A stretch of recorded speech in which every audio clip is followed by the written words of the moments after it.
Você está ouvindo o História FM.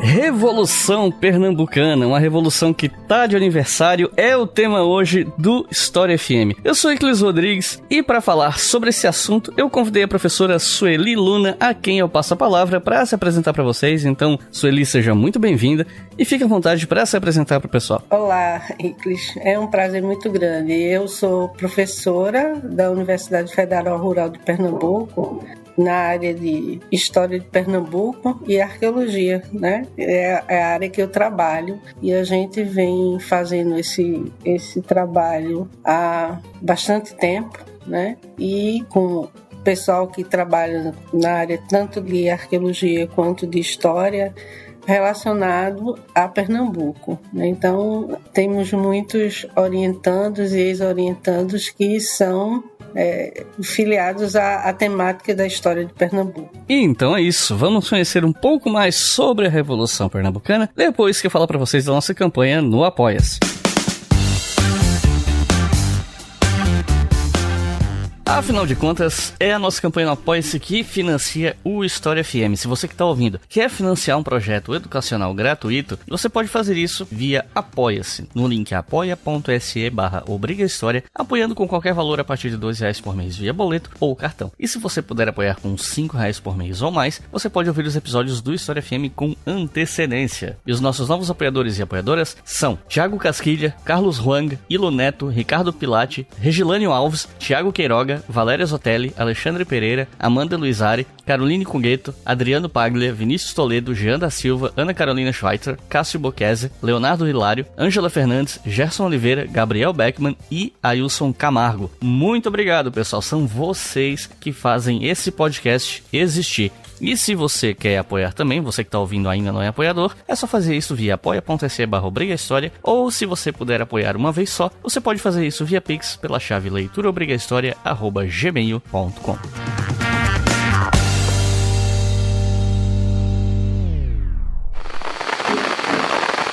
Há 200 anos, quando o Brasil ainda era colônia de Portugal, homens determinados enfrentaram a coroa portuguesa e assumiram o poder em Pernambuco. Era 6 de março, início do movimento que passou a ser conhecido como Revolução Republicana de 1817. Por 74 dias, Pernambuco foi a primeira sede da República no Brasil e na América do Sul. Pra gente falar sobre a Revolução Pernambucana, eu acho que é importante começar conversando sobre o palco desse evento, né? Afinal de contas, qual era a situação de Pernambuco no começo do século XIX em relação ao resto do Brasil? Como é que era a vida na região, a vida cotidiana, a economia e por aí vai? É bem interessante, né, quando a gente vai falar sobre esses movimentos, né, que se chamam os movimentos nativistas, os movimentos de independência, né, como muitos historiadores também consideram, a gente às vezes tem que recuar um pouco mais o tempo para a gente entender esse processo, porque na realidade ele foi um momento, né, dentro de um processo de várias questões relacionadas a como estava a capitania de Pernambuco na época, né? Então a gente vai ter o primeiro grande palco, vamos dizer assim, das questões relativas a esses movimentos, né, ainda, né, com a saída da Companhia das Ilhas Ocidentais, que também o pessoal chama da ocupação holandesa, né, e que a insatisfação, né, daqueles que viviam aqui depois da saída dos holandeses foi muito grande pelo não reconhecimento da coroa portuguesa do trabalho que eles fizeram ao longo desse período, né? Do empenho que eles tiveram. Então, eles já começam a se sentir meio que escanteados, né? Meio que, de uma certa forma, não participantes desse processo. Então, a gente vai ver que durante todo o século XVII, até o final do século XVII, a gente vai ter uma série de pequenas rusgas entre a coroa e os habitantes da capitania de Pernambuco. E a gente vai ter já no início do século XVIII, né, o que também a gente vai conhecer como Guerra dos Mascates, que se fala do período de 1710 a 1712, mas que na realidade ela vai se estender um pouco mais até cerca de 1715 com os conflitos, que eram justamente os conflitos entre os portugueses comerciantes que viviam aqui, né, e os senhores de terra, os senhores de engenho, né, os donos, né, do açúcar. Então houve também esse processo de disputa de território político, né, social, do reconhecimento do Recife como autônoma, independente da política de Olinda, né, onde residiam esses donos de engenho. Esses representantes do comércio, né, que eram pejorativamente chamados de mascates, eles queriam, né, essa liberdade, essa autonomia em relação à Câmara de Olinda, criar o status de vila para o Recife e ter essa autonomia política. Isso está relacionado à questão de impostos, à formação da própria Câmara, né? Então, isso tudo, né, faz parte desse conjunto de ideias que vão sendo, vamos dizer assim, que vão sendo alastradas com relação a essas ideias de independência, né? Dessa independência não no sentido que a gente vai ter no século XIX, mas no sentido de independência dentro da própria colônia, porque já havia uma separação, né, uma ideia de separação entre aqueles que eram portugueses, mas nascidos na colônia, e aqueles que eram nascidos na metrópole, chamado de reinóis. Então, já havia vamos dizer assim, esse atrito, né, de qualificação de cidadania, que a gente pode assim falar. Então, essa situação de relativa calma que acontece depois da Guerra dos Mascates vai começar a mudar bastante no final do século XVIII. E ela vai se tornar muito mais intensa justamente no século XIX. E por que isso vai acontecer, né? Então a gente vai observar que os moradores da capitania de Pernambuco, eles começam a questionar a ordem política imposta, a ordem social e também econômica, tanto pela metrópole quanto pelo governo geral, que era sediado no Rio de Janeiro nesse período já. Então a gente vai ver que começa a haver, de uma forma muito mais contundente, a mostra dessa insatisfação. Então a gente vai ver que quando a gente vai tratar sobre a chamada insurreição pernambucana, a Revolução Pernambucana de 1817, a gente não pode entender ela, né, dentro de um contexto isolado, né? Então, na verdade, a gente vai ter, além, né, dos três movimentos principais do século XIX, que é a Revolução 17, né, a insurreição pernambucana, a Confederação do Equador, e a chamada, que é de 1824, e a Revolução Praieira de 1848, a gente vai ter, né, uma série de situações que vão acontecer do ponto de vista político, social e econômico que vão gerar essas insatisfações. E também é um caso também bem interessante de se ver dentro desse contexto o que era a capitania de Pernambuco nos finais do século XVIII e início do XIX. Né? Como é que era essa economia? Bem, para a gente também poder entender, a gente vai observar que durante um certo período houve companhias de comércio que eram do mesmo jeito que a gente via as companhias das Índias Ocidentais, holandesas, as francesas, as inglesas. Portugal já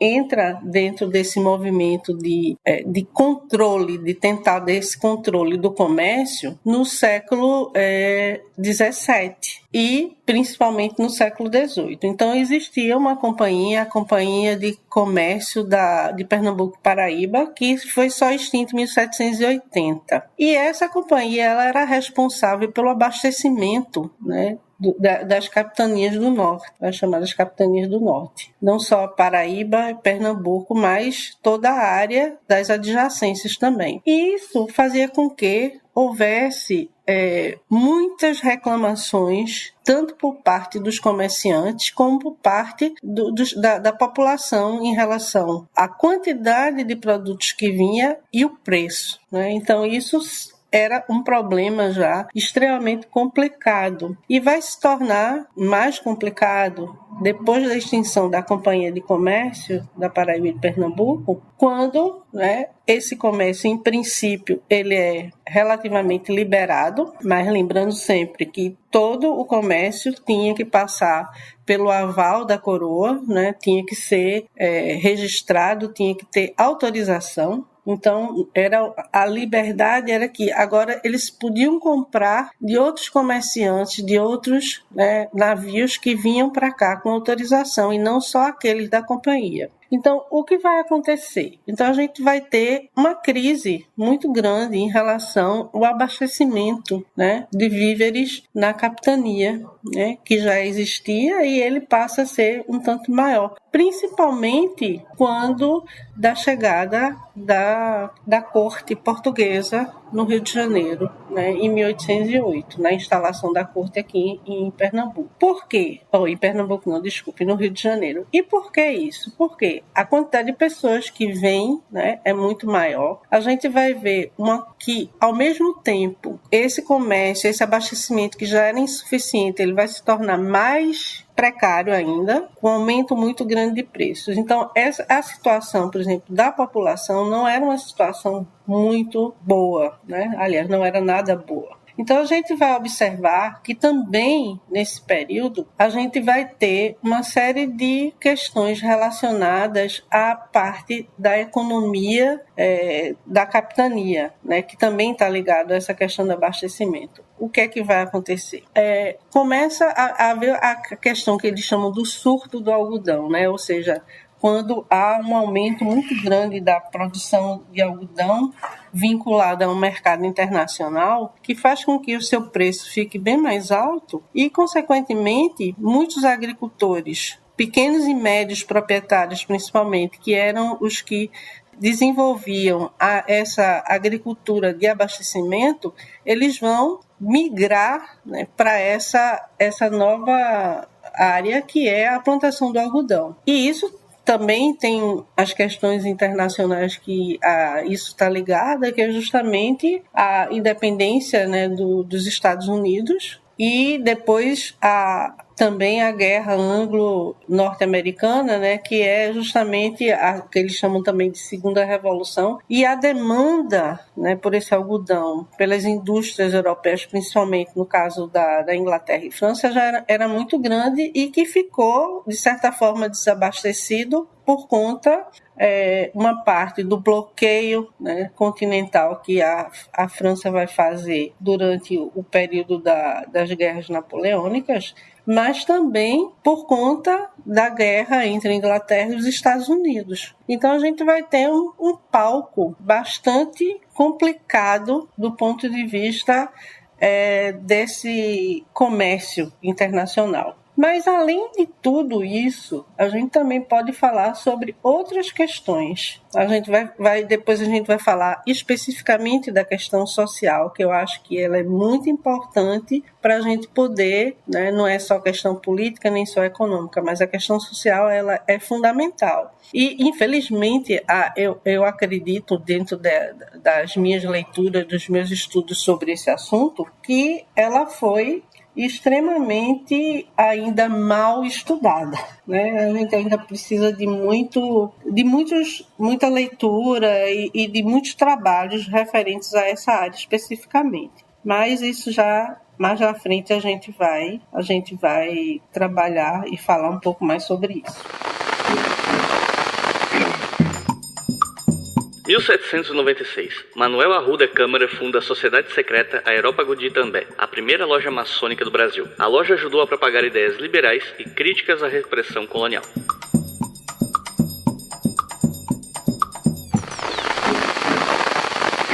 Então, quando a gente fala dessa questão, né, política e da questão econômica, né, então, lembrando que Pernambuco, a capitania de Pernambuco e as anexas e as adjacentes, né, mas principalmente o caso de Pernambuco, era se não a principal, mas um dos principais provedores de todos os tributos régios, né, de todos os tributos que faziam com que a coroa tivesse um lucro excepcional. aqui no Brasil. E a gente vai observar que essa situação econômica, ela era boa para alguns, mas não era boa para todos, como a gente já viu, né? Então, isso era um grupo muito pequeno que se beneficiava muito dessa alta de produção, de preços dentro desse comércio internacional. Mas aí a gente vai observar que uma outra coisa começa também, né, com esses movimentos que ocorrem fora das Américas, né, principalmente no caso a gente especificamente da Europa, que são as novas ideias que começam a circular, né? As ideias que começam a circular não só, né, lá na metrópole, mas também nas colônias, e no caso especificamente aqui do Brasil, Pernambuco vai ter um papel muito importante dentro dessa divulgação dessas ideias, né? Então, uma das principais questões que a gente pode comentar sobre essas ideias é a difusão do iluminismo, né? Que isso vai inspirar muito o que a gente depois vai conhecer como a conspiração do Suassuna, que a gente pode falar um pouquinho sobre ela depois, e até a própria formação, não a formação do seminário de Olinda em si, mas de algumas pessoas que participavam do seminário de Olinda. Então a gente vai ver que essas ideias, né, elas chegam sob várias formas. Mas a gente também tem que entender que dentro desse contexto do final do século XVIII e início do XIX, a gente vai ter uma situação bem interessante em relação a essas ideias. E como é essa circulação, como elas chegam, como ela é vista pelas autoridades locais, não, tudo isso a gente tem que tentar entender dentro dessa perspectiva, desse processo de formação. Então, a gente vai ver que o final do século XVIII é um período onde as ideias iluministas, as ideias republicanas, né, elas estão sendo praticadas em algumas partes. No caso, os Estados Unidos, eles vão ser um exemplo, né, dessa ideia de liberdade. Mas essas ideias preocupavam muito a corte portuguesa aqui no Brasil, né? Como essas ideias? Então, antes disso, as ideias de liberdade que vinham dos Estados geriram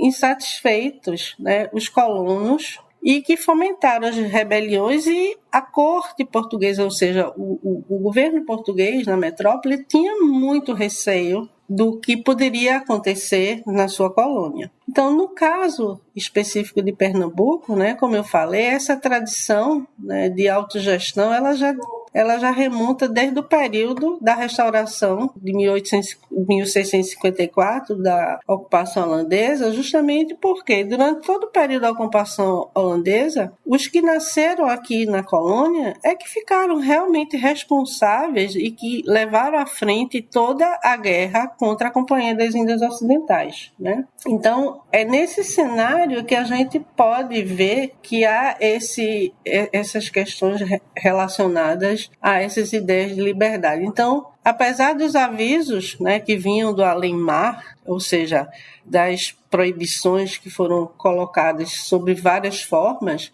essas ideias de liberdade, independência e republicanismo, elas vão estar em pleno vigor aqui na capitania de Pernambuco, pelo menos desde a fundação do Aerópago de Itambé, né, que era uma sociedade secreta maçônica que foi fundada por um padre, que é o Padre Manuel de Arruda. E esse aerópago ele foi fundado em 1796. Então, é um período assim, bem interessante da gente observar, justamente porque foi logo depois da Guerra de Libertação dos Estados Unidos, né? Então, essa vigilância sobre esses princípios abomináveis franceses era uma constante. Então, a censura portuguesa vai se iniciar aqui no Brasil ainda no ano de 1794 até 1820, né, quando ela vai ser revogada pela Revolução do Porto. Então, são questões, né, que estão ligadas a essa vigilância. Por quê? Porque nesse período, entre 1796 e 1802, a costa de Pernambuco foi muito, muito assediada por navios franceses e até espanhóis, mas principalmente navios franceses. E durante esse período houve uma série de processos de conflitos, né, armados aqui. E a gente vai observar que antes a gente tinha um governador, que era o governador na época aqui, que era o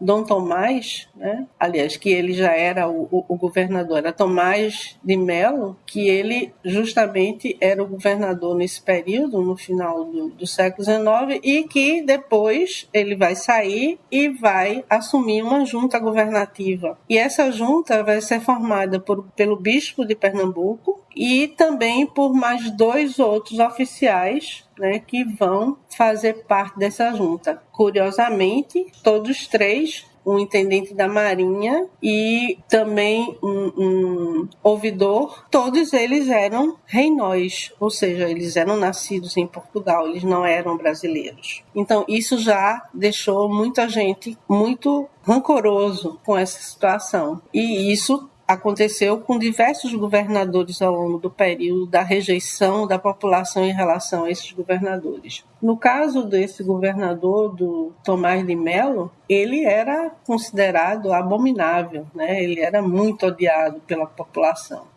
pelas formas de como ele fazia o seu governo. Então a gente vai ver que tanto o governador José Tomás, quanto a junta governativa, eles tiveram, né, uma rejeição muito grande pela população, de uma forma geral. Então, a gente vai observar que esses conflitos que vão ser gerados por esses governantes vão também fazer parte desse arcabouço que a gente vai conhecer depois como a Revolução de 1817. Então, como eu falei, essa questão entre os nativos, os que nasceram aqui, os que vieram de fora, eles são extremamente arraigados. Essa disputa política não vai fugir da conjuntura do que acontece em outras partes das Américas, tanto da América portuguesa, no caso o Brasil, quanto da América espanhola. Então a gente vai ter, né, são estopins que vão ser incendiados a partir justamente de algumas dessas ideias. Então a gente vai observar que o quadro político era extremamente estável no final do século XVIII em Pernambuco. E a gente vai ver que há essa ameaça constante, né, francesa, essa propagação das ideias iluministas, e vão caracterizar esse quadro de revolta e sentimento de independência, que é muito bem simbolizada com a conspiração Suassuna de 1801, né, e posteriormente com a proclamação da República em 1817. Então, a gente vai ver que a gente, logicamente, não só são essas causas, a gente não pode chamar nem de causas, esses estopins que a gente deve considerar como sendo a disseminação dessas ideias como sendo a única causa. Não, muito pelo contrário. Existem outras questões que a gente vai observar justamente no decorrer do processo de governança dessas autoridades, né, nesse período. Então, no caso do governador, ele vai tentar, né, alguns historiadores até defendem de que ele foi um dos primeiros a ter algumas ideias relativas à modernização, por exemplo, do Recife, mas como era feita essa modernização? À base de quê? Uma das questões que ele vai colocar, que ele vai praticar, é a exploração dos condenados e a taxação de muitas multas e vendas de postos de capitães e coronéis a pessoas de fora daqui da capitania de Pernambuco. Então, isso já causa uma revolta muito grande. Mas, para além disso, ele também vai exigir dos donos de escravos um dia de trabalho obrigatório dentro das chamadas obras públicas e também aos militares, né, os soldados daqui. E isso vai gerar um conflito imenso. E também, além dos soldados, além da utilização dos escravos forçadamente tirando dos seus proprietários, a gente vai ver que até mesmo religiosos também foram convocados para esses trabalhos. Então, eles se sentiam no mesmo nível de um escravo, né? Que para eles era algo desonroso e revoltante. Então, essa foi uma situação, né? Então a gente está vendo um pouco dessa situação social gerada pelas questões políticas de um governante que quer impor, né, as suas determinações, muitas vezes sem nem consultar a coroa. Uma outra questão, né, que a gente vai observar é que no final também do século XVIII, do mesmo jeito que bem próximo de 1817, a gente vai ter uma grande seca no Nordeste. E isso vai gerar, se já existia problemas de abastecimento, vai gerar ainda um problema muito maior, né? Então, um dos principais produtos, né, que era a base da alimentação da maioria das pessoas, que era justamente a mandioca, né, no caso a farinha, e também o sal, né, porque lembrando que o sal era muito taxado, mesmo durante muito tempo foi proibido, inclusive, de se existir extração de sal aqui, mas esse período já existia, mas era bastante controlado, era uma quantidade muito pequena. E esse governador vai justamente taxar, fixar o preço, né, da farinha e do sal, e vai, inclusive, limitar a quantidade de sal por pessoa e de farinha de mandioca. Então, mesmo que você tivesse dinheiro para comprar mais, você não podia. E os comerciantes também não podiam vender por preço maior. Por quê? Porque se isso acontecesse, se houvesse a denúncia, eles seriam presos. E do mesmo jeito que os condenados que iam para os trabalhos lá forçados, né, eles também iriam. Então a gente vai ver que mais um grupo que vai se juntar aos que não gostavam do governador. Então a gente vai vendo que existem obras que eles fizeram, que o governador fez na época, que inclusive alguns historiadores acham até que colocam ele como um pioneiro da assistência social, né? Que foi o caso do que ele fez com o Hospital dos Lázaros, por exemplo, e a Roda dos Expostos, que ele implementou na Vila do Recife. Então, isso, né, fez com que muitos, né, também não gostassem muito dessas questões. Então, ele queria garantir esse acesso aos pobres, às suas políticas, mas sob um regime de castigo e excessivo controle para os seus contemporâneos. Então, uma das questões que a gente, quando lê a biografia, então existem alguns que dizem que é necessário que se realize, né, o estudo sobre a opinião dos pernambucanos no século XVIII sobre isso, porque a gente tem muito mais a documentação vendo as posições, né, vamos dizer assim, do Estado, do governo, mas existe toda uma série de denúncias, existe uma série de cartas, né, que são feitas reclamando do governador, que precisam ser mais estudadas para se poder entender mais essa situação das pessoas, né, nesse período. Então a gente vai ver que esse governo ele vai se indispor com basicamente todos os segmentos da sociedade. E ele sai daqui do governo bem quase que fugido, né, por conta dessas situações. E a gente vai ver que a junta vai ser instaurada e vai tomar posse, mas vai seguir muitos dos mesmos caminhos. E ainda com acusações de corrupção, né, de desmando. O próprio bispo Azevedo Coutinho, ele vai ter uma série de rusgas com os religiosos. Então a gente vai entender por que depois a gente vai também conhecer a Revolução de 1817 como também a Revolução dos Padres, porque eles não tinham os privilégios, por exemplo, que os sacerdotes e os padres tinham, por exemplo, na metrópole. Então, isso também, e o Azevedo fez questão, Azevedo Coutinho, esse bispo, fez questão de manter esse status. Ele tinha uma formação extremamente rígida, ele era uma pessoa muito bem instruída, mas ele não coadunava com as ideias que os religiosos daqui tinham. Só para lembrar que muitos dessas ordens religiosas que estavam aqui na capitania de Pernambuco, elas também eram proprietárias de terra, eram proprietárias de escravos, eram também donos de engenhos de açúcar. Então, a gente vai entender por que essa situação, além das questões relativas especificamente à igreja, também não eram muito bem aceitas por eles como proprietários, né? Essas conduções como era feita. Então, a gente vai observar que o Azevedo Coutinho, né,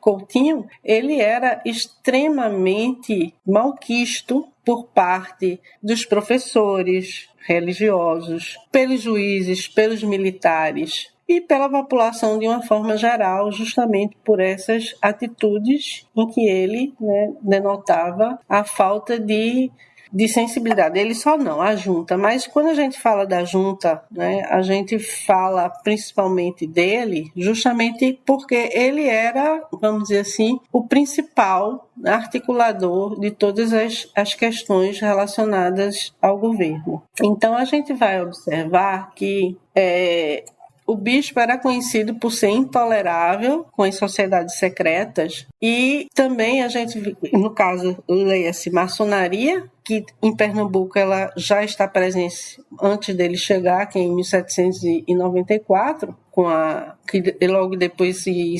1796, com a fundação do Aerópago. Então, já existia essas ideias que já circulavam aqui. É bem interessante. Então, a gente vai ver que essa junta ela vai ser extinta em 1802 e ele sai, né, tão rápido, eles, na verdade, mas o bispo especificamente, e não esperam nem que o substituto chegasse, que era a praxe, que um governador ou uma junta governativa só sairia do seu posto quando o novo nomeado chegasse. Então, a gente vai ver que essa relação conflituosa da junta e ainda do governo anterior, do José Tomás de Mello, aliado a esse sentimento que a gente vai ver crescente nativista, essa presença francesa constante vai tornar, né, tudo isso um processo extremamente complicado e penoso para a maioria da população. E aí vai chegar um novo governador, que é o Caetano Pinto Miranda Montenegro. Mas aí a gente vai falar um pouco sobre essa questão do governador quando a gente fizer mais algum intervalo. Era como se falava: de Pernambuco emana o maligno vapor da democracia. Por isso mesmo, o imperador cuidou de reunir as mais poderosas forças para abafar o movimento.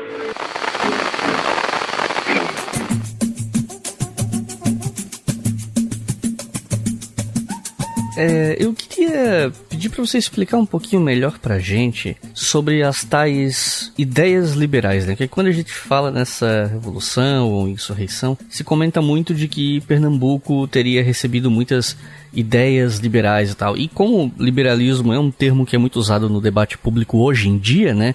Para falar de outras coisas, às vezes pode rolar uma certa confusão. Então, eu queria saber que tais ideias liberais eram essas e qual a relação da igreja com essas ideias. Bem, o que se chama de liberalismo, né, nesse período é muito diferente do que a gente concebe hoje. Essas ideias, elas estão basicamente alicerçadas na questão da independência política relacionada às metrópoles, no caso do Brasil, a metrópole. Né? Do mesmo jeito, né, você vê, no caso, como eu falei anteriormente, a gente vai ter, no caso, a Revolução Francesa, e você vai ter à independência dos Estados Unidos. Então, na verdade, o que a gente vai observar nessas ideias liberais que vão se propagar aqui é um misto, na verdade, de várias coisas. No sentido de que, na verdade, eu acho que o próprio Evaldo Cabral de Mello, ele vai colocar um ponto que é muito importante,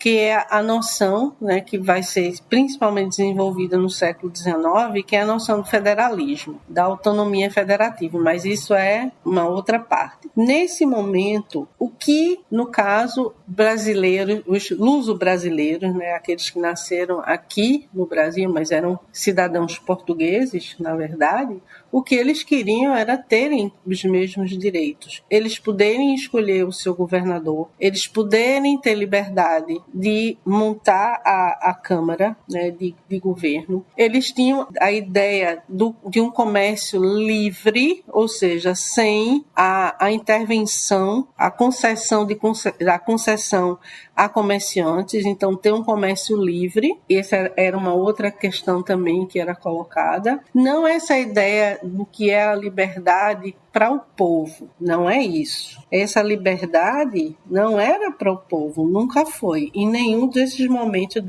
desses movimentos que a gente chama de nativistas aqui. Sempre, né, eram grupos, né, da elite que se sentiam ameaçados de perder os seus prestígios, de perder a sua autonomia. Então a gente vai falar de liberdade, liberdades, muito mais nesse sentido político e econômico. E no caso da igreja, como eu falei anteriormente, o papel da igreja é que ela estava, não da igreja como instituição, mas da igreja em forma de ordens religiosas, mais especificamente, que se viam também constrangidos e amassados pela forma de como era feito o governo aqui no Brasil. Não, eles queriam essa liberdade política também, no sentido de que, né, eles não precisassem estar subjugados, submetidos à apreciação, por exemplo, de um governador, de um ouvidor ou de um juiz de uma forma geral, né? Que na verdade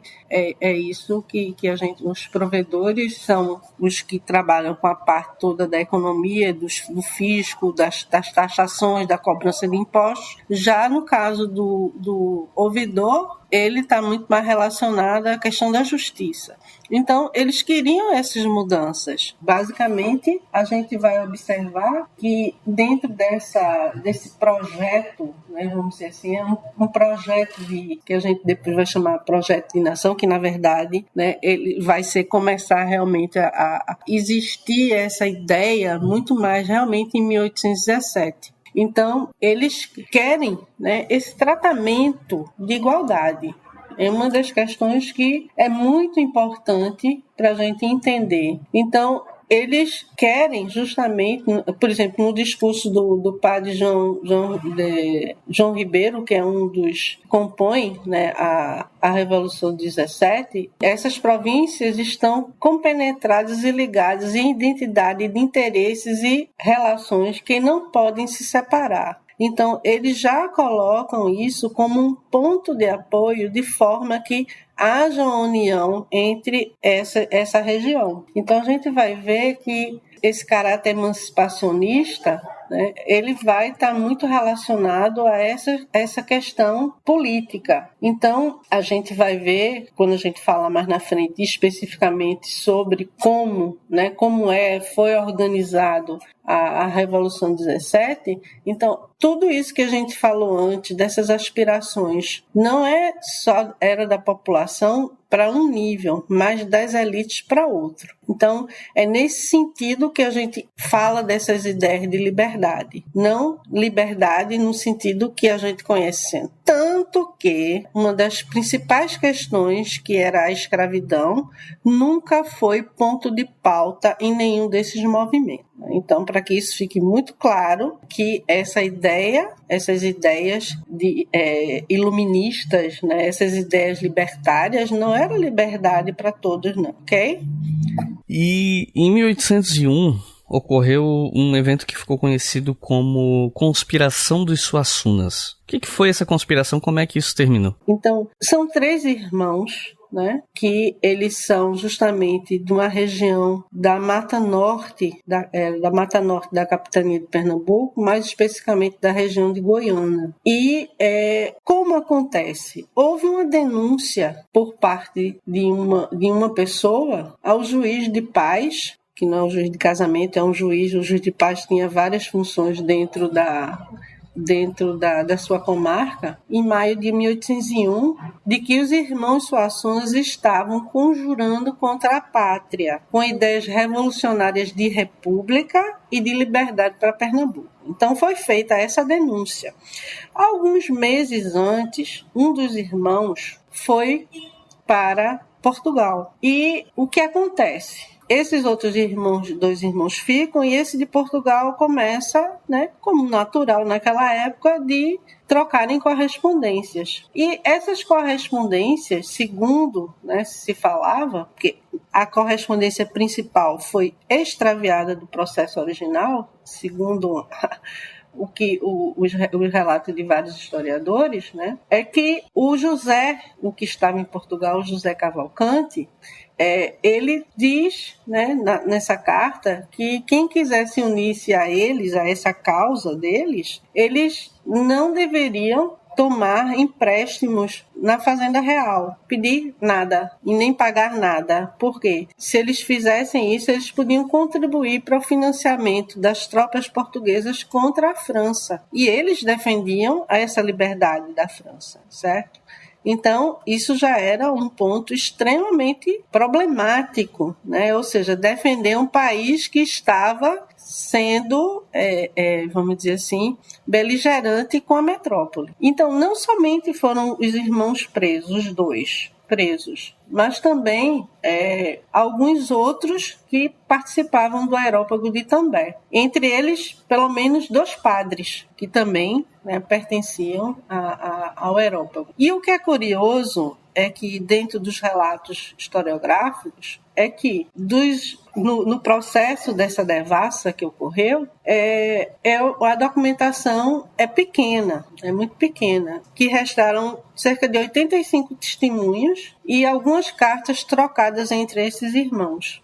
E nessa denúncia, ele diz que esses irmãos, né, eles estavam prontos para fazer uma revolta aqui em Pernambuco. Então, eles ficaram presos até 1802, né, quando foi feita o julgamento, e que eles foram inocentados por falta de provas, eles foram soltos, né, por falta de provas. Inclusive, eles vão participar depois de 1817. Mas o que é curioso é que, dentro desses testemunhos que foram dados, a causa que menos aparece é relacionado a alguma insurreição. Muita gente diz que achava que eles tinham roubado o pau-brasil, que era uma concessão específica da coroa, que ninguém podia tirar sem especificação, né, sem uma autorização, e outros de que se falava que eles tinham matado um padre e escondido o corpo. Quer dizer, a gente vai ver que,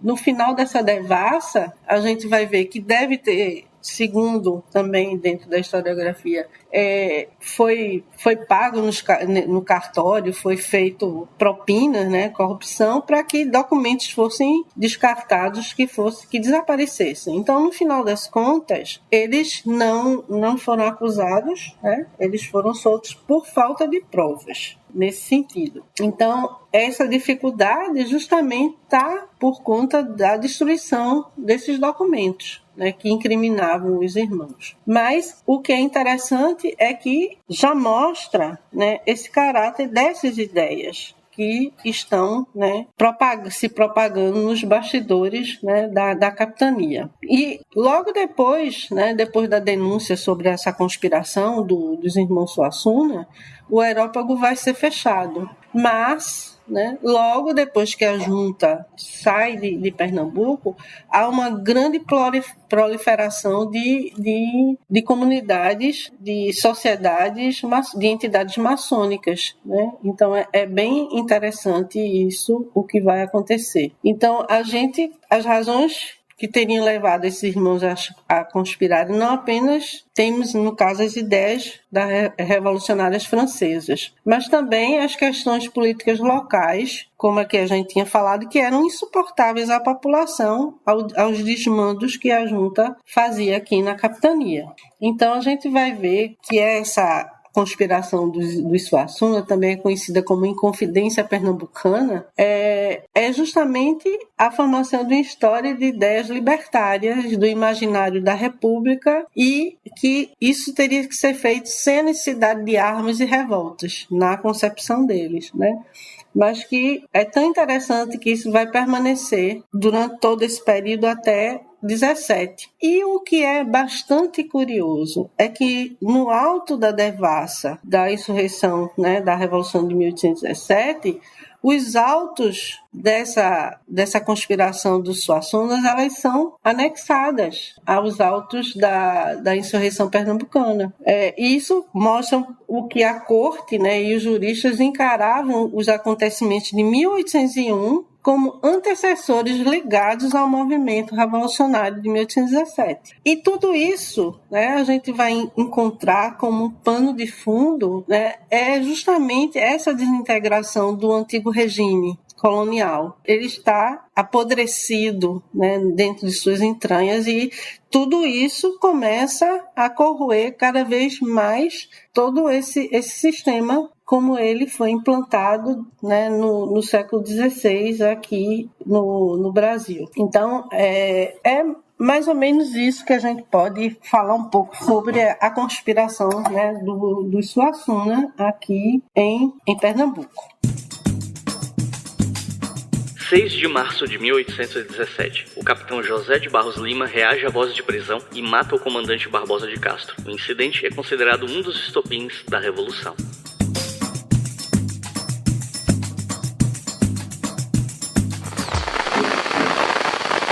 Você já deu um panorama bem completo em relação aos antecedentes dessa insurreição, revolução e tal.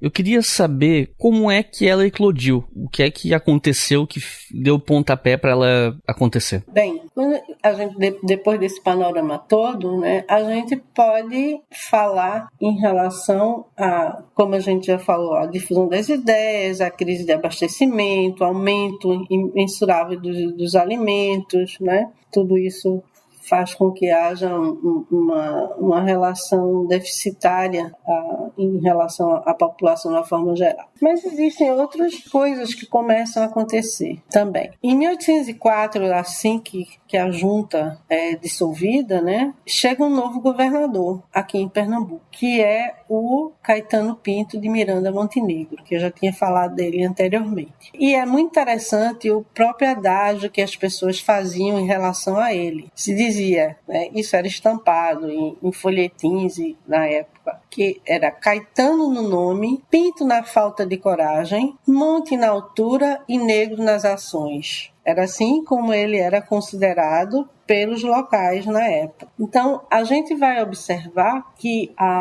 o governo de Caetano Pinto, na verdade, ele é uma continuidade das mesmas falta de qualquer tipo de noção relacionada às pessoas, né? Ao respeito pelos que já nasceram aqui. Então, é interessante a gente observar, nesse governo, a gente vai ver que ele vai durar bastante tempo, mas ele também vai fazer a prática de uma série de questões, não? Ele não, por exemplo, a falta de segurança, a proliferação de roubos e assaltos na capitania. Ele foi despótico e arbitrário em várias outras questões, né, relacionadas ao sistema. Então, um dos exemplos em relação é que em 1809 ele simplesmente recrutou 300 homens da capitania para participar da guerra de conquista da Guiana Francesa, já com um déficit muito grande de pessoas aqui, né, nas propriedades. Porque isso, quem ia normalmente ser recrutado eram pessoas pobres, muitas vezes os homens que eram os que proviam a família e que foram recrutados e enviados para essa guerra. E os que retornaram foram testemunhas das condições insalubres que eles viveram, da penúria que eles também tiveram que viver durante todo esse período. Então, os primeiros sinais que a gente vai ver, né, em relação ao Caetano Pinto é que a gente vai ter todas essas questões agravadas por outras questões externas também, como é o caso da instalação da corte no Rio de Janeiro. E o que é que isso tem a ver com Pernambuco? Muitas coisas. Quando a família real chega ao Brasil em 1808 e se instala no Rio de Janeiro, como eu também já tinha falado para vocês, Pernambuco era o principal base econômica dos cofres régios, já lá em Portugal. E aqui vai ser mais ainda. Lembrando que quando essa família real chega, eles vão construir toda uma estrutura, toda uma cidade para eles. E de onde vem este dinheiro? Este dinheiro vai justamente sair daqui do Nordeste, não só de Pernambuco, estou falando da Bahia, da Paraíba, de Pernambuco, mas, como eu falei, Pernambuco era um dos principais postos de abastecimento do erário português. Então, com a instalação da corte no Rio de Janeiro, a gente vai ver que os encargos que isso vai advir são imensos. A gente pode falar, primeiro, eram os impostos que já eram cobrados por toda a colônia, muito antes da família real chegar aqui no Brasil. Então, esses continuam, né? E que não eram poucos. Segundo, as contribuições para custear a guerra holandesa. Lembrem, quando os holandeses saíram, a Companhia das Índias Ocidentais saiu daqui da capitania, os portugueses conseguiram a negociação da saída deles em troca de uma remuneração, em troca de quase como se fosse um pagamento da liberdade. E esse pagamento, ele foi um empréstimo que a Inglaterra concedeu a Portugal e que o reino resolveu taxar os da terra aqui para pagar essa dívida, né? Então, isso foi no século XVII e até o século XIX esse tributo era cobrado. As antigas taxas donatoriais, mesmo que a capitania de Pernambuco não era mais uma capitania donatorial, ela agora era uma capitania real, essas taxas continuaram a ser cobradas. E os tributos exigidos para a instalação na corte de uma forma geral, mas especificamente, que é o que normalmente a gente leva, né, as pessoas normalmente falam, que era a taxa para a iluminação pública do Rio de Janeiro. Além de tudo, a taxa sobre o algodão, que era de 10%.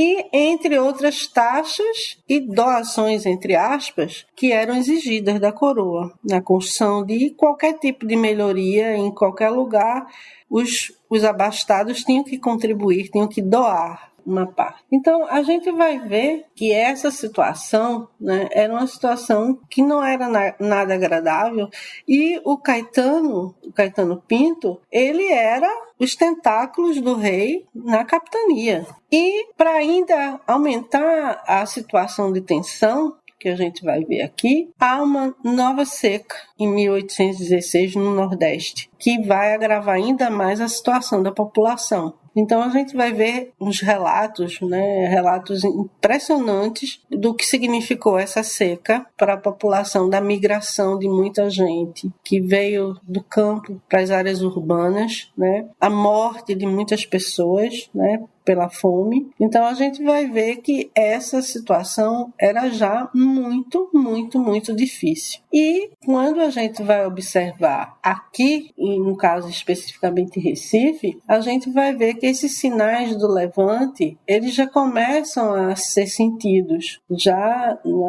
nas reuniões sociais, né? Principalmente na casa de alguns dos que depois vão ser os líderes da Revolução de 17, como é o caso de Domingos José Martins, né, que era um comerciante, né? Então, nesses encontros inicialmente sociais, depois se passou a ser encontros políticos, né? Encontros sociais disfarçados para justamente falar sobre a questão política. Eram proibidas, né, nesses encontros, por exemplo, eram proibidas comidas portuguesas e bebidas. Então, se falava, né, mal da coroa, se gritava morras a Portugal e se discutia a independência, as guerras de independência na América Latina, né, o que estava acontecendo na América Espanhola. Então, havia todo um clima de insatisfação e da visão de possibilidades que podiam acontecer aqui. Então a gente vai ver, houve até, por incrível que pareça, a proposta de sequestrar Napoleão lá da ilha de Santa Helena para ele vir para cá liderar uma revolta, só para a gente ter essa ideia. Então eles defenderam abertamente ideias emancipacionistas. Foi de uma forma tão aberta, né, que isso vai, logicamente, chegar aos ouvidos do governador. Mas que ele não vai dar muita importância, né? Ele era um tanto quanto relapso para certas coisas, né? Então, chegavam e diziam isso para ele dizia que nada, eles só estão se divertindo, eles não fazem nada não vão fazer nada não. Então, essa indiferença que o governador teve, né, com as notícias que chegavam aos seus ouvidos, parece que mudou quando, no ano em que sempre se comemorava uma festa de Nossa Senhora da França, que era justamente todo ano lembrar a saída, né, a comemoração da derrota dos holandeses, um oficial negro bateu em um português por ele ter falado mal dos brasileiros, segundo, né, as coisas como ficavam. E aí começou uma série de violências, e os ânimos estavam muito, muito acirrados. E aí essa questão, né, da lusofobia, ela se acentua ainda mais.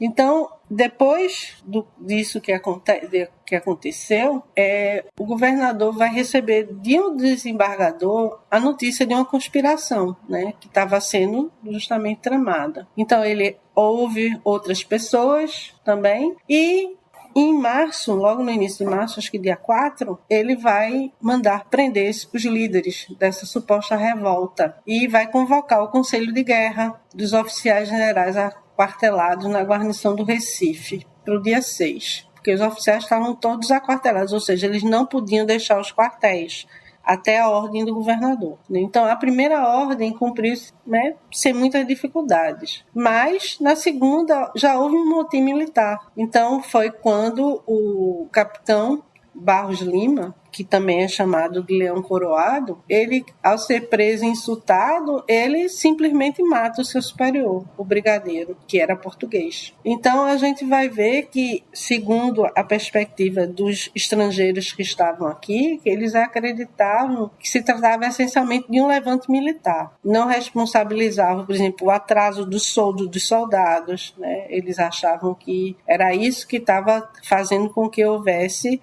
esse motim dos militares. A demora no pagamento, a falta de pagamento e a demora do abastecimento das tropas. Mas só que não foi isso só que aconteceu. Isso vai se espalhar pelas próprias reuniões e conversas que esses líderes já tinham. Eles já vão começar a se juntar, né? Outros segmentos da sociedade vão se juntar e justamente no dia 6 de março erguido esse inicialmente motim, né? Então a gente vai ver que alguns líderes militares, né, vão conseguir dar uma certa estabilidade e sentido ao movimento, né, da manutenção da ordem na visão deles. E aí a gente vai ver que dois na verdade, vão se destacar, que é o Antônio Henriques e o capitão Pedro da Silva Pedroso. Esse é uma figura que também vai ser muito importante ao longo desse processo, porque ele era da guarnição, né, ele era da guarnição dos soldados negros, ele era negro. E depois, lá na frente, ele vai se tornar o governador de armas daqui de Pernambuco. Então, a gente vai ver que o Pedroso foi um dos mais radicais durante esse período. Então, ele teve medidas extremamente enérgicas de prender, de bater, né, e tudo mais, né? Então, a gente vai ver que quando o governador toma conhecimento, ele sai de casa e vai se refugiar na fortaleza do Brum. E depois ele vai se render, sem oferecer resistência nesse mesmo dia, e vai embora para o Rio de Janeiro, sem causar nenhum tipo de obstáculo os insurgentes, né? Então a gente vai ver que a facilidade e a rapidez, né, da vitória em 17 vão impressionar inclusive os próprios contemporâneos, porque foi realmente uma coisa inesperada, visto o tratamento durante todos os anos em que ele foi governador em relação às questões da província. Mas, né, uma das coisas que é bem importante salientar, que não só a gente vai ver na documentação, mas também na percepção de estrangeiros que estavam aqui naquele momento, que uma das coisas que eles se destaca é que não houve genuinamente uma participação popular no Levante. Então, a gente vai observar, isso eles falavam em relação à questão da Revolução Francesa, né? Então revelam que a adesão à insurreição pernambucana das capitanias vizinhas foi feita, mas não as do Sudeste. Então essa separação, em princípio, era talvez a principal responsável do que seria o fracasso, porque não houve adesão, né, de outras capitanias como um todo, e sim de algumas da própria região, mas com uma certa ressalva, que depois a gente vai falar um pouco sobre ela. Então, as primeiras reuniões, né, foi formado um governo provisório, e esse governo provisório era integrado por segmentos militar, do comércio, da igreja, dos sacerdotes e da lei, né, magistrados, e também de proprietários de terra. Então, já aí a gente está vendo que esse governo, né, provisório, ele imediatamente, após o estabelecimento, tratou da alteração de aspectos simbólicos, como a instituição de uma nova bandeira, né, e a adoção de termos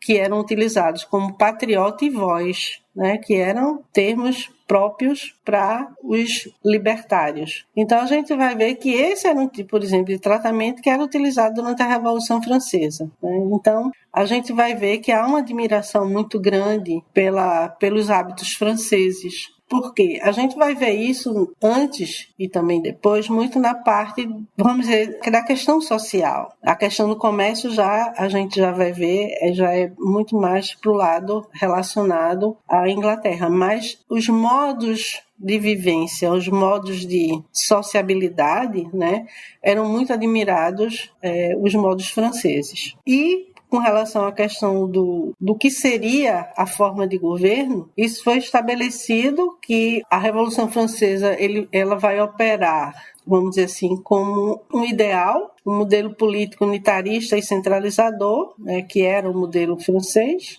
enquanto que, no caso dos revolucionários de Pernambuco, assim também como os norte-americanos e estadunidenses, desejavam maior liberdade e autonomia às diferentes regiões. Então, tanto é assim que a gente vai ver que no final de março de 1817, o João Ribeiro, né, que também foi um dos participantes, ele escreve, né, nessa carta, ele defende a instituição de uma república federalista e a construção de uma capital no interior da Paraíba, bem longe da costa. E isso era para justamente trabalhar a ideia de dissipar a revolução, que ela não era só de Pernambuco, ela devia ser de outras capitanias. Então essa ideia, né, eram todas elas extremamente pensadas no sentido de que houvesse essa adesão, né? E não dizer, não, olha, é Recife que vai ser a capital. Não, muito pelo contrário, eles já tinham, né, alguns pelo menos, tinham essa ideia. Mas uma das grandes questões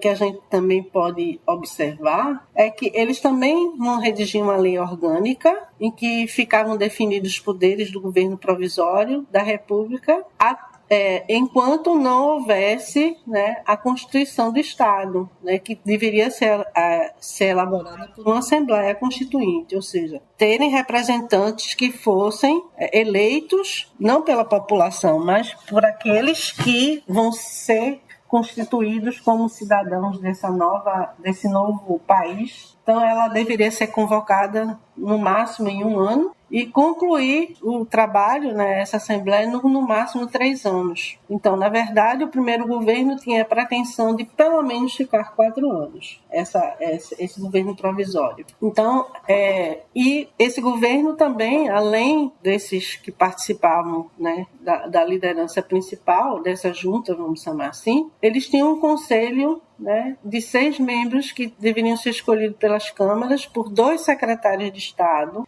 e pelo inspetor do erário e também o bispo. Então, a igreja, né, ela tinha um papel também importante. Não havia a ideia da separação entre Estado e igreja, nesse sentido. Elas ainda permaneciam, né, bem juntas. Então, a gente vai ver que a lei orgânica que eles vão estabelece uma série de direitos e garantias individuais, ela está muito inspirada, né, a exemplo da Declaração dos Direitos do Homem e do Cidadão, aprovada na Revolução Francesa. Eu vou ler um trechozinho, só um artigo, o que representam esses direitos e garantias. O de liberdade de consciência. É proibido a todos os patriotas o inquietar e perseguir alguém por motivos de consciência e de liberdade de imprensa, sendo proibidos, entretanto, ataques à religião, à Constituição, etc. A religião do Estado era a católica romana, sendo as outras, entre aspas, toleradas. Os ministros católicos, contudo, passavam a ser assalariados pelo governo. Então, os europeus naturalizados e estabelecidos que dessem prova da adesão ao Partido da Regeneração e Liberdade seriam considerados patriotas. Então, esse é só um pequeno trecho, né, do que é a constituição dessa lei orgânica. Então, quando a gente fala da questão da participação da igreja, né, aí a gente está vendo também a influência, ou seja, os padres, né, os ministros católicos, eles vão ser agora, vamos dizer assim, funcionários públicos, porque eles vão receber dinheiro do Estado. Então, a gente vai ter esse tipo de divisão em relação a esse governo, né? Então, com a instituição, né, além disso, além da instituição desses princípios, o governo provisório também vai tratar de que aumentar o soldo das tropas, vai abolir uma série de impostos, vai determinar a compra de armas e munição, né? Facilitou a dívida de vários proprietários de terras também. Então, a gente vai ver que há um beneficiamento muito grande, porém, como eu já tinha explicitado antes e quero colocar em relevo mais uma vez, com relação à escravidão, né? Então, eles foram beneficiados com a manutenção da escravidão, os grandes proprietários, né? Então, isso não houve nenhum tipo de mudança. Há também a busca de aliados fora do Brasil, não só dentro, mas como também fora do Brasil. Então, foram enviados para Bahia, também Washington, Buenos Aires e Londres. Em nenhum desses casos, né, conseguiu nenhum apoio efetivo, tendo encontrado, na realidade, inclusive, muitas oposições, né? Se você quiser colaborar com o História FM, você pode fazer isso via Pix, usando a chave leituraobrigahistoria@gmail.com. E assim você colabora para manter esse projeto educacional gratuito no ar. O Hipólito da Costa, né, que foi um importante jornalista, né, aqui, né, e que foi autor, né, de um jornal chamado Correio Brasiliense, que era editado lá em Londres, vai justamente se empenhar, que ele morava lá, em combater a né, e ajudar a combater a recém-criada república, combater no sentido de que entrar em combate para que ela fosse instituída. Mas logo a gente vai começar a ver as reações, né? Do mesmo jeito que foi muito rápido a derrocada, né, do governo do Caetano Pinto, a gente vai ver que também começa a haver a articulação da coroa em relação ao que estava acontecendo aqui na capitania de Pernambuco. Então, Dom João, que já era que é antes príncipe regente, já tinha sido coroado, ele vai designar um general para vir para Pernambuco, saído do Rio de Janeiro, e vai se juntar com outras tropas da Bahia por terra para chegar em Pernambuco. Mas também há uma esquadra que também vem por mar para fazer o bloqueio da costa pernambucana e da Paraíba, que eram as duas principais locais onde a Revolução estava acontecendo. Então, esse bloqueio não era somente uma questão, era de também impedir que houvesse o abastecimento para cá. Então, era minando de todas as formas a organização, né, do Levante. Então, a gente vai ver que, paralelamente à chegada dessas tropas reais, né, a gente vai vendo que também dentro da própria região vai havendo as insubordinações também. Soldados desertavam, mesmo com esse soldo, mas havia um medo muito grande da retaliação depois. Civis também saíam, deixaram, né, e muita gente também passa a defender o fim dessa república. E, principalmente, eram os boatos que eram espalhados de que o governo provisório ia libertar os escravos. Então, era sempre esse era o motim, né?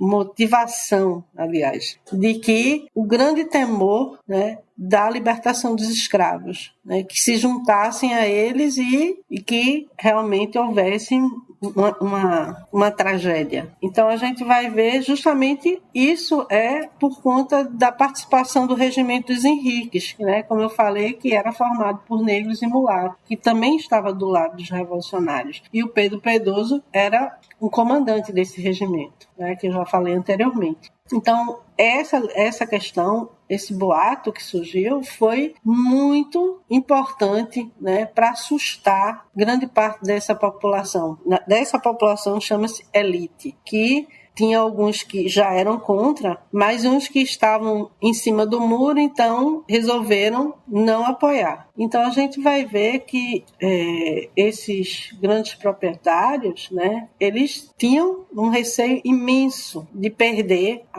os seus patrimônios, né? Então, o principal parceiro econômico na época era justamente a Grã-Bretanha, nesse período, né, que absorvia bastante da produção, não só daqui, né, do Reino de Portugal de uma forma geral. Então, a gente vai ver que o sul da capitania, o lado norte da capitania de Pernambuco, estava muito mais ligado aos revolucionários, mas o lado sul, que ainda era muito mais conservador, que eram os grandes engenhos, onde existiam os grandes engenhos, eles estavam aliados à metrópole, né? Aliados à coroa, aliados ao Rio de Janeiro. Eles também vão aderir a essa contra-revolução. Tudo isso, né, são causas, são motivos do enfraquecimento do movimento. Mas a gente vai ver que diante desse quadro, né, de conflitos internos,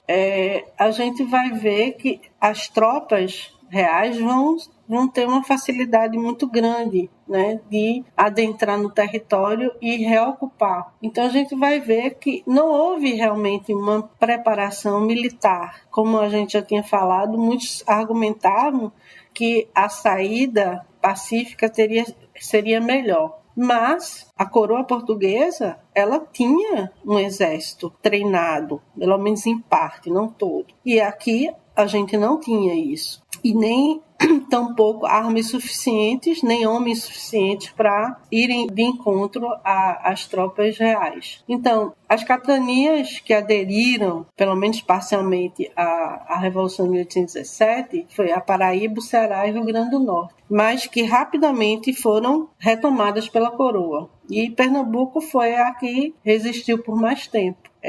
Então, a gente vai ver que depois de serem recapturados, né, foram feitos muitos prisioneiros aqui, e a gente pode falar, né, em relação a isso, que a repressão foi extremamente violenta. Eles tentaram, né, alguns deles tentaram anistia para todos os envolvidos, né, uma proposta que foi recusada, e a gente vai ouvir, né, depois da entrada das tropas no Recife, que muitos vão se retirar para Olinda, e basicamente mais de 6 mil pessoas deixam o Recife, né, em meados de maio mais ou menos, e que a deixa praticamente deserta. Então, muitos que vão se retirar na tentativa de resistir em outro lugar vão capitulando, né? Vão se dispersando, muitos vão se entregar, outros vão simplesmente se esconder, vão desertar. Então, nesse momento, né, o padre João Ribeiro,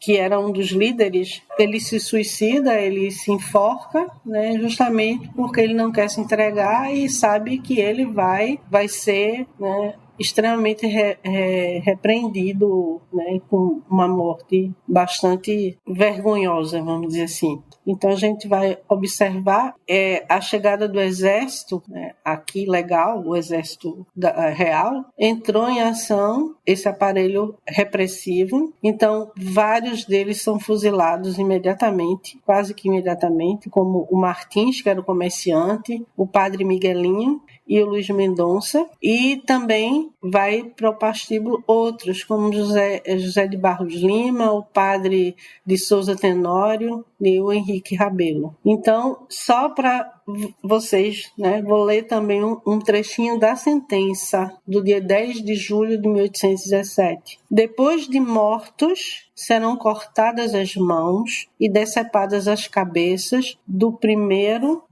réu na Soledade, quer dizer, no caso do Domingos Teotônio Jorge. Na Soledade é o nome de uma rua no centro do Recife. As mãos no quartel, a cabeça do segundo em Olinda, as mãos no quartel e a cabeça do terceiro em Itamaracá e as mãos em Goiânia. E aos restos de seus cadáveres serão ligados às caudas de cavalos e arrastados até o cemitério. Então, essa foi a sentença, né, de esquartejamento e colocação em praça pública em vários pontos onde eram os lugares onde eles se reuniram, onde eles tinham os seus seguidores. Quando a gente observa isso, os locais nessa sentença, a gente vai ver que não há nenhuma citação da região sul da capitania. Sempre é o centro ou norte da capitania. Que, como a gente tinha falado, o sul era dominado pelos grandes proprietários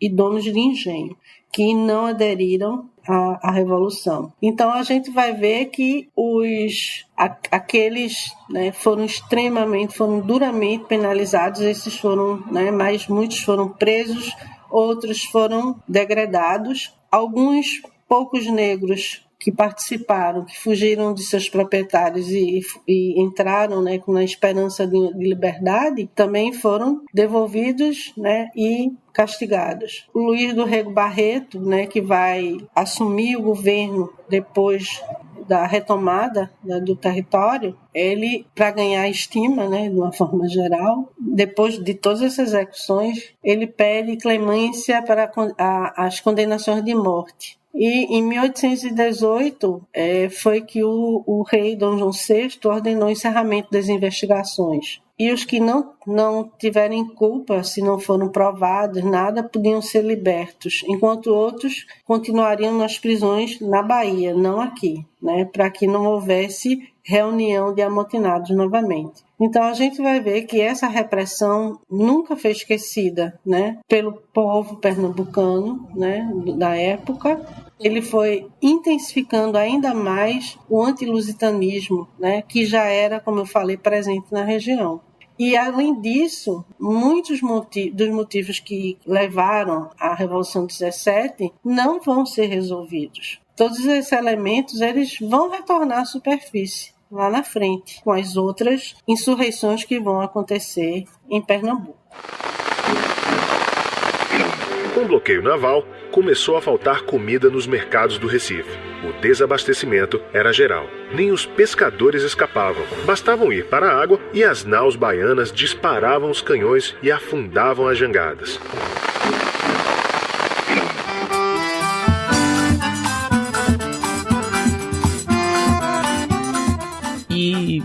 quais você considera que foram os principais impactos dessa revolução, tanto em Pernambuco quanto no resto do Brasil? Ela teve algum peso na declaração de independência do Brasil depois? Enfim, qual foi a influência dela? Bem, não só dela, mas como das depois. A de 17 teve uma influência muito grande, a de 24 depois, mas não quando o Brasil já era independente. Mas ela teve, sim, um impacto muito grande. Por quê? Porque fez com que, né, durante esse tempo, logo depois, né, essas repressões foram muito radicais, foram extremamente, né, profundas. Houve vamos dizer assim, um acirramento muito grande da vigilância em relação a qualquer tipo de manifestação, não só aqui, né, isso alertou para outras regiões também. E uma das coisas que eu acredito, né, que teve uma influência muito grande como peso na declaração é o modelo de independência que a gente teve. Então, a gente veio vendo um pau da América Latina, na América Espanhola, o processo das independizações, né, nas outras colônias espanholas. E o Brasil, a própria elite, ela vai ver isso mais do que a população. A questão da independência, ela vai ser um grande golpe, na verdade. A independência, na verdade, foi um golpe. Um golpe no sentido de que vamos fazer a independência antes que o povo faça. Então, muito engenhosa e sabidamente, depois da Revolução do Porto, a corte é obrigada, né, praticamente é obrigada a voltar para Portugal, mas aí o que acontece? O Dom João deixa quem? Deixa o filho como regente do vice-reinado do Brasil, porque o Brasil era um vice-reinado já não era simplesmente uma colônia, né? A partir do momento em que a corte portuguesa vem para o Brasil, ela não podia morar numa colônia, então é instaurado o Brasil como um vice-reinado. Então, quando a corte portuguesa volta para a Europa, quando ele é deixado aqui como regente, já é o preparativo para a questão, se qualquer coisa acontecer, a gente já tem alguém da gente aqui. E não deixou qualquer um, porque poderia ser um vice-rei que não fosse da família real. Podia ser um comandante de tropas, um diplomata, mas não. Foi justamente escolhido ele para ficar aqui como representante. Então, eu acho que esse peso, né, na declaração da independência do Brasil houve por esse lado, no sentido de que eles viram, quando eles se juntavam, e se esse clamor, né, de independência, né, que foi menor, né, que só foi numa parte da colônia ou do vice-reinado, ela se estendesse por outros lugares, eles não iriam conseguir sustentar. Então, para não perder, era melhor perder para o filho do rei do que perder para um monte de proprietários e políticos, né? Então, a meu ver, eu acho que ele realmente teve um peso. Foi dentro desse processo, a gente vai ver um peso na forma de independência do Brasil. Ela teve, sim, né? Foi um efeito justo contrário, um efeito de que a continuidade só podia ser possível com essa forma de independência que foi feita e não na formação de uma república, ok? E para terminar, eu queria te perguntar sobre a memória que se construiu em torno desse evento, né? Não apenas nos anos mais imediatos, mas mesmo hoje em dia em Pernambuco, né? O que se fala, o que se pensa a respeito, qual é a memória dele? Se a gente falar de memória, a gente pode falar nem de memória, a gente pode falar de memórias, no plural. Por que eu falo isso, né? Existia a memória do tempo, como você falou, das pessoas, que, de uma forma geral, para a população de uma forma geral, foi extremamente traumática. Ela foi, na época, extremamente traumática por todas as consequências de repressão que advieram, né, da Revolução 17. O que a gente fala de hoje? Então, hoje está instituído no calendário político do Estado o dia, né, da memória da Revolução de 1817. Na verdade, a maioria das pessoas não sabem o que foi a Revolução de 1817. Acha que foi um movimento libertário, né, um libertário como a gente entenderia hoje, né, que a gente queria se ficar independente de Portugal. Mas a maioria das pessoas não sabem qual era o tipo de independência, para quem era essa independência, na verdade. Então, ela é simbólica no sentido de independência, mas não de realidade. Porque se a gente for olhar toda a constituição do que foi a Revolução 17, dos seus princípios para hoje, não estou dizendo para a época, estou dizendo para hoje, né? E até para a época, de certa forma, elas são extremamente conservadores. Não há, dentro das ideias que já circulavam pelo mundo, né, de liberdade, o que eles proclamavam nessa revolução. A revolução era para eles e não para as pessoas, de uma forma geral. Era a manutenção de classes já bastante privilegiadas em relação à maioria da população, principalmente a população escravizada, né, que não era nem colocada como pauta de assunto, né? Então, a gente precisa entender que é muito, muito, muito importante a gente entender esse passado da gente e como isso traz dentro da gente uma formação não da questão de ser igual, né? Mas no sentido de ser um alerta da não acomodação, né? De não aceitar tudo só porque alguns disseram que ia ser assim, quando na realidade as revoluções, elas, né, no caso especificamente, que eu não acho que seja uma revolução, eu considero como uma insurreição, porque ela não mudaria o status quo, ela não mudaria a base social, não haveria uma mudança real na sociedade, haveria só uma modificação do status governamental e da manutenção de privilégios a determinadas classes. Então, nesse sentido, eu particularmente prefiro chamar de insurreição pernambucana do que revolução. O termo, né, eu acho que o professor Assunção, né, de Barros, ele, quando trabalha nos livros sobre a questão de conceitos, a gente tem que ver conceitos em cada período, certo? Na época daquele momento, foi considerado como revolução, mas também existem muitos documentos chamados de insurreição.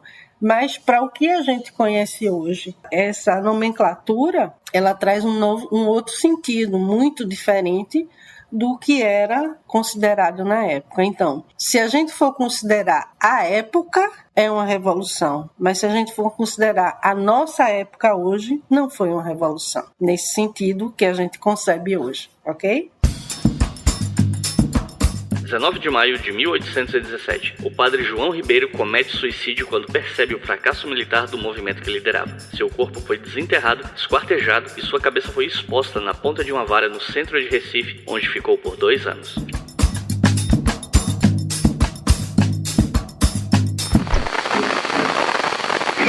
Recomendações de leitura para quem ouviu até o final, se interessou, gostou do tema, quer aprender mais.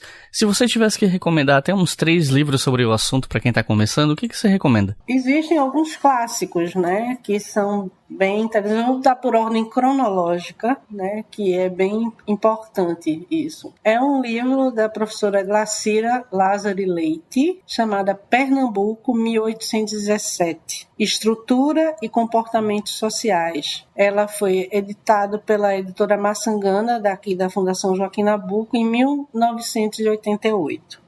Eu acho que não tenho certeza, mas é possível conseguir isso em PDF, né? Um outro livro que eu acho que é importantíssimo, né, a leitura dele, em termos da pesquisa, em termos de uma extensão maior em relação a todo esse processo, que é A Outra Independência, o federalismo pernambucano de 1817 a 1824, do historiador Evaldo Cabral de Melo, né, que foi publicado em 2004, né, pela editora 34. Então, esses 2 livros são muito importantes. Agora, existe um outro livro, né, para quem quer uma leitura mais rápida, mas não menos, vamos dizer, assentada em outros historiadores, que é o Pernambuco em Chamas, que foi publicado, né, organizado e publicado pela editora Maçangana também em 2009, e que faz parte dos historiadores Rubim Santos Leão Aquino, o Francisco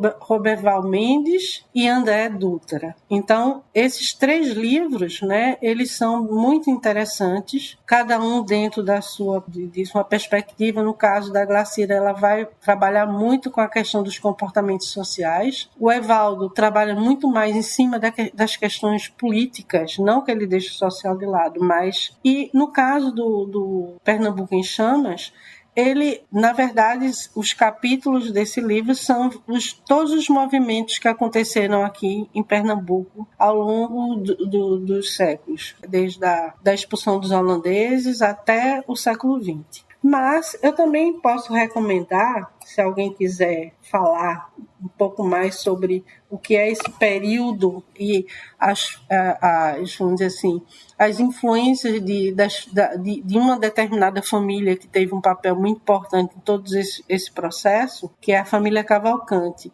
que é a dissertação de mestrado do Paulo Henrique Fontes Cadena, e que o título dela é Ou há de ser Cavalcante ou há de ser Cavalgado? Trajetórias políticas dos Cavalcantes de Albuquerque, Pernambuco, 1801 a 1844. Ela foi defendida em 2011 e pode ser obtida pelo repertório da UFPE. Você entra, né, no repertório e pode baixar a dissertação e fazer uma leitura, né? Que essa também foi uma família que teve, desde a época do Suassuna até a Praieira, né? Em 48, de certa forma, eles vão estar aí. O Cadena não chega até 48, mas eles também estão relacionados à política, essa trajetória da política aqui em Pernambuco, ok?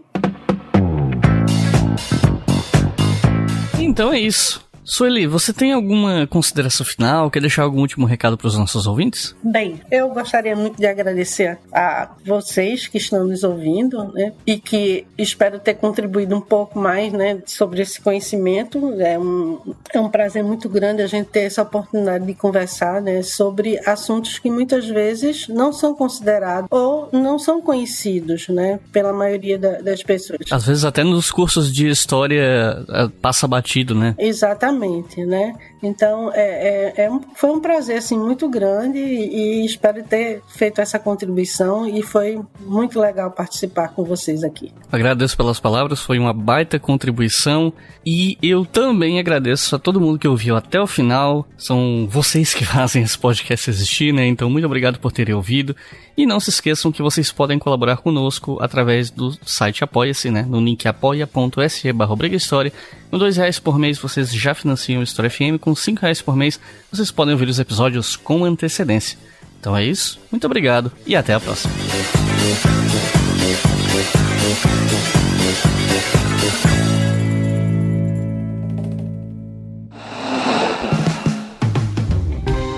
Este podcast foi financiado por nossos colaboradores no Apoia-se.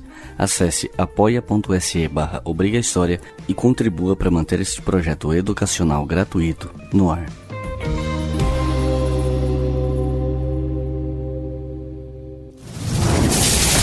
Esse podcast foi editado por Samuel Gambini, samuelgambiniaudio.com.